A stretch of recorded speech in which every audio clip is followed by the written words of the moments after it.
Very welcome. स्वागत है आप सबका मेरे नॉलेज प्रोवाइडर के इस वीडियो में। और इस वीडियो में आज हम बात करने वाले हैं एक ऐसे टरबाइन इंजन के बारे में जो सबसे बड़ी क्रांति लाने वाला है।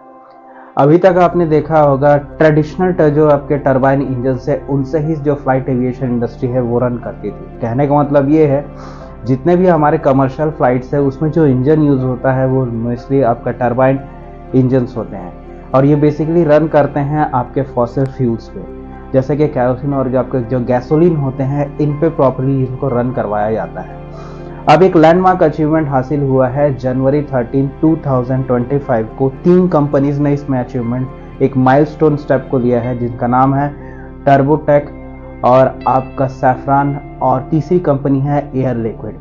इन तीनों कंपनी ने एक काम करके दिखाया है with the support of French civil aviation authority. इन सब ने आपस में कोलैबोरेट करके एक ऐसा आपका टरबाइन इंजन को डेवलप कर लिया है जो रन करेगा आपके लिक्विड हाइड्रोजन पे।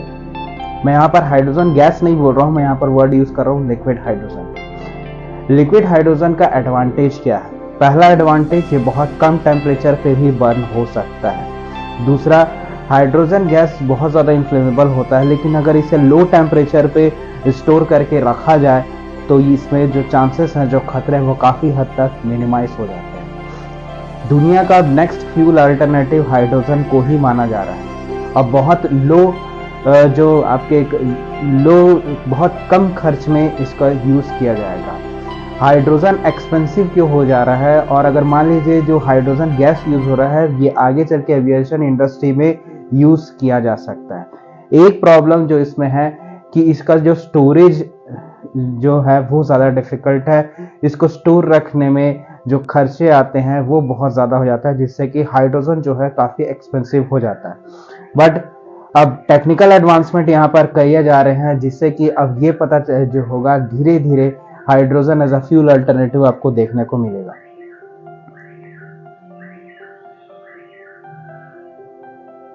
और इस फ्यूल अल्टरनेटिव के साथ हमको ये चीज़ देखने मिलेगा जो सिविल एविएशन इंडस्ट्री है उसमें हो सकता है आगे जाके बहुत बड़ी क्रांति देखने को मिले। ऐसा नहीं है कि इस पे पहले से काम नहीं चल रहा था। जो सैफरन और टर्बोटेक नाम की जो कंपनी है पहले भी इस पे काम कर रही थी और इन्होंने एक स्मॉलर प्रॉप इंजन को डिज़ाइन किया जिसका नाम था TPR90। ये एक स्पेसिफिक टाइप का ऐसा इंजन था जिसको इन दोनों ने डिज़ाइन किया था जो रन करता था आपके हाइड्रोजन गैस पे। तो यहाँ पर हम हाइड्रोजन डेंसिटी जो है वो हाइड्रोजन में अगर मैं यहाँ पर डेंसिटी को कंसीडर करूँ तो वो यहाँ पर क्या इंपॉर्टेंट रोल प्ले करता है? पहला इंपॉर्टेंट रोल पे जब हम किसी फॉसिल फ्यूल को बर्न करते हैं जैसे कि आपके गैसोलीन्स होते हैं तो इनकी जो एनर्जी डेंसिटी है वो एज कंपेयर टू हाइड्रोजन बहुत कम है। अगर हम हाइड्रोजन को बर्न करें तो इसकी एनर्जी डेंसिटी इन गैसोलीन जो ट्रेडिशनल फॉसिल फ्यूल्स है उससे 3 गुना ज़्यादा है। तो एक एडवांटेज तो यहाँ पर देखने को मिलता है।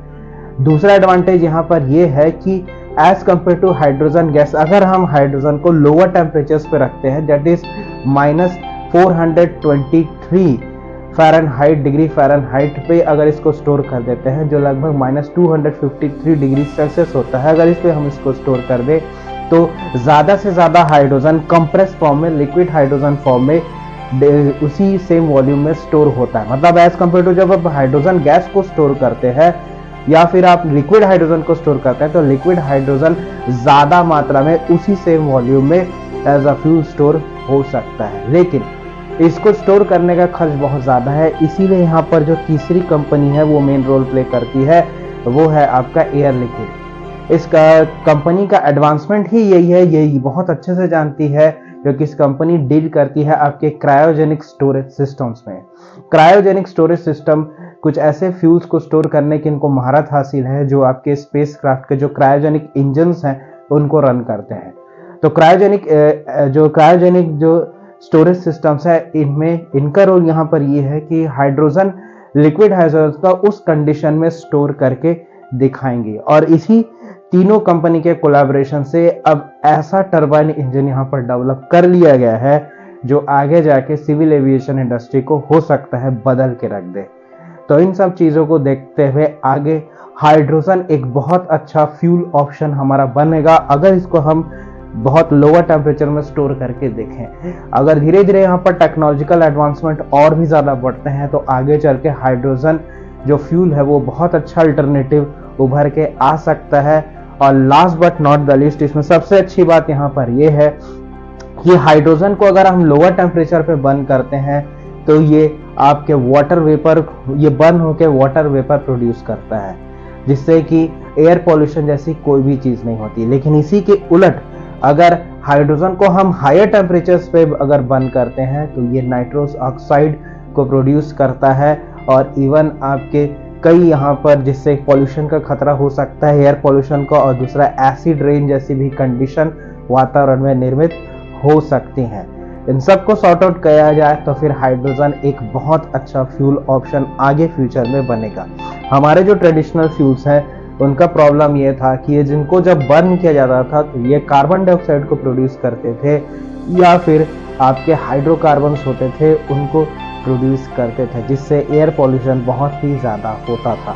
तो अगर इन चीज़ों को नोटिस किया जाए और टेक्निकल एडवांसमेंट को और बढ़ाया जाए तो आगे जाके लिक्विड हाइड्रोजन के फॉर्म में हम इनको फ्यूल की तरह स्टोर कर सकते हैं। और अब ये जो इंजन डिज़ाइन है जो आपके लिक्विड हाइड्रोजन पे रन करेगा, तो मतलब कम टेम्परेचर्स पे इंजन अगर ये बर्न होगा और इसमें हाइड्रोजन बन के इसको एनर्जी मिलेगी तो ये पूरी तरह से एक ऐसा इंजन डेवलप हो जाएगा जो सिविल एविएशन इंडस्ट्री को पूरी तरह से बदल के रख देगा। तो होप ये वीडियो आपको अच्छा लगा होगा। आप कमेंट करके बताइए वीडियो आपको कैसा लगा। मिलते हैं नेक्स्ट वीडियो में, तब तक के लिए बाय।